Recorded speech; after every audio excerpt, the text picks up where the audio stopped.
Hello, once again, welcome to today's video. Today you're seeing the caption. It says, "Stop seeing things the way they are." Dora, what do you mean, stop seeing things the way they are? Excuse me? I should not call what is red, red. So if I see what is black, I should not call it black. What are you talking about? My dear, it seems confusing, but this is another truth that the Lord has, revealed to me or taught me in my walk with God. Stop seeing things the way they are. You know, when God created Adam and Eve, he gave them instructions. You know the story. And then there's this tree in the middle of the garden, told them not to eat it. The fruit from that tree, they can eat of any other fruit, but that one, don't eat it. And they saw that fruit as that time as the fruit that God does not want them to eat. That's the way they were seeing it, right?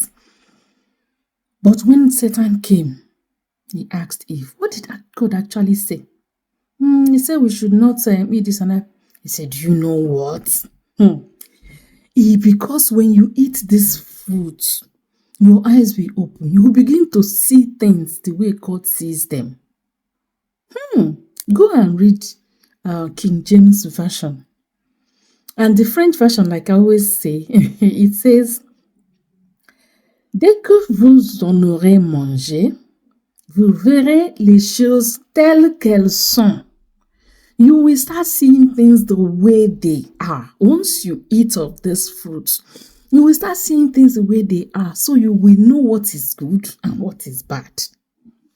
And it sounded good to Eve. Say, so I'll begin to see things the way they are. I'll be able to distinguish what is good and what is bad. Okay, sounds good.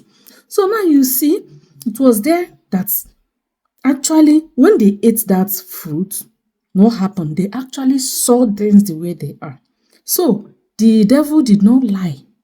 He lured them to, bring up lust in them, and they fell and disobeyed God. Their sin was the sin of disobedience. So they came with facts and deceived them and brought up the lust in them, and they fell. So God will always want us to see things the way He wants us to see them. Yes.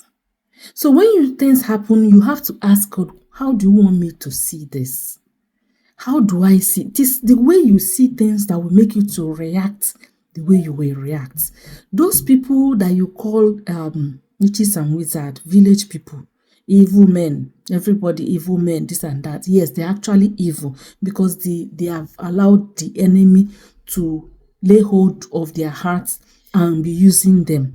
But will God want you to see them that way?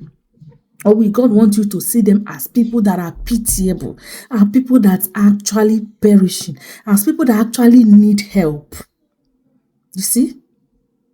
So when you begin to see them that way, your attitude will change. The battle is for the Lord, it's not for you. Now, if you go to the book of Numbers, chapter 13, where it's recorded the spies of the spy that the children of Israel sent to spy the land of Canaan, right?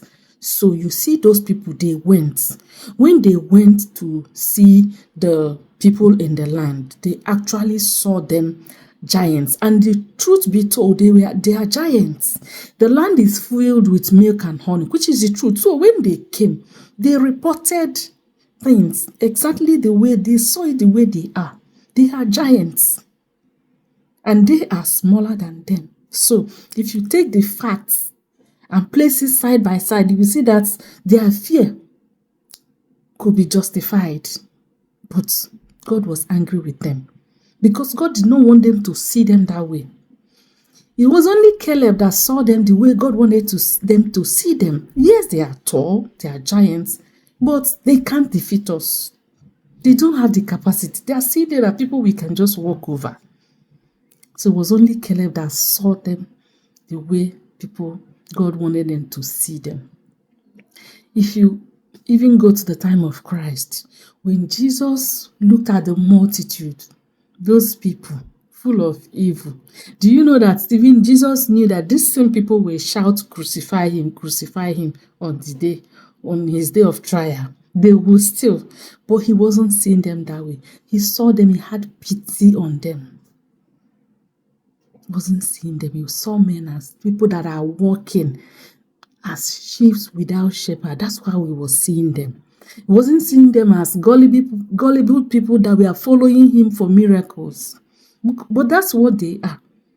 The truth of it is that they were just following him because of miracles. What they will get, the healing they will get. They were not to follow him as real disciples, those multitude. Jesus knew, but he didn't see them that way. He saw them as this sheep without shepherd that he actually needs mercy and help. So you see, today, you see why I say stop seeing things the way they are. Yes. Stop seeing them the way they are. See them, begin to see them the way God will want to see them. And you will see your life will change, your mentality will change, your attitude towards things and people will change. And you begin to have this peace that you never had before. Not that there are not people that are, situations that will call for someone to be worried and all those things are real. There are people that are actually, BAD, like they are evil. But then, God will always want you to see them differently. And when you begin to do that, His help will come. He's able to protect you and I from those people. But we have to start seeing them differently. Not just people, situations, everything. Just try and see them the way God will see them. So if you enjoyed this talk, I call it, this sharing, please like the video, drop your comments, your opinion in the comment section, and also share as your own part of sharing the good news. If all of us begin to have the correct mindset, you see that the number of people that call themselves Christians begin to make impact and our society will change. This is common practice even for everybody. But you can only have the ability to do this if you have Christ in you. It's not something that you can do by your power. It's not something that you can do by your own effort. I'm telling you, it's not easy. It's only someone that has the seed of Christ in him that will be able to do this. So I will invite you once again, if you have not given your life to Christ, if you have not confessed and, called him to be your Lord and Savior, it's only the seed of God that will help you. If not, my dear, people are what they are. But God will not want us to see them that way. So if you're able to start living in this mentality, you need God, you need Christ. You need him. He's the one that can help. He's the one that will give you the grace to be able to do all these things that I'm bringing your way. So if you haven't accepted him, please do now. And remember, like I said, time is running out. So thank you so much. And this is once again Dora coming your way on Inspiration Gist with Dora, or my Dora on Facebook. Subscribe, like, share. Whichever platform you are, share. God bless you. I'll see you again tomorrow. Ciao, ciao, ciao.